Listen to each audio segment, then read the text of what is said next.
Mack the Dinosaur and the Mountain of Echoes.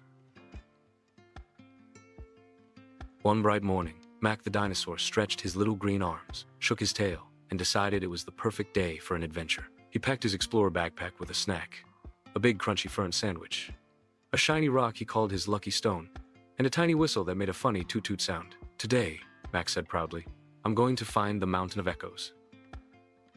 The Mountain of Echoes was a legendary place where voices bounced around and sometimes answered back in silly ways. None of Mack's friends had been brave enough to go, but Mack was determined. He stomped along the forest path, humming a tune, until he reached a river. The water sparkled like diamonds, but it was too wide to jump. Mack scratched his head.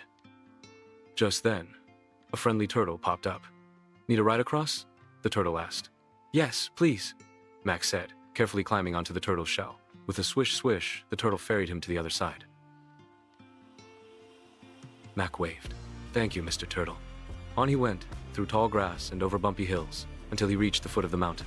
The rocks were steep and jagged, but Mack wasn't scared. He climbed carefully, one big dinosaur step at a time. At last, he reached the top. Mack cupped his claws around his mouth and shouted, "Hello! Hello!" The mountain answered back. Mack giggled. He tried again. "Mack is here! Mack is cheer!" the echo sang. Mack laughed so hard his tail thumped on the ground. He spent the whole afternoon testing out silly phrases. Dino Power came back as Rhino Flower, and Fern Sandwich returned as Burned Panfish.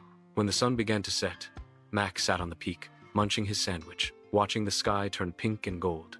He felt proud and happy. He had found the Mountain of Echoes all by himself. On his way home, Mack thought, "Every adventure makes the world a little bigger, and my heart a little braver."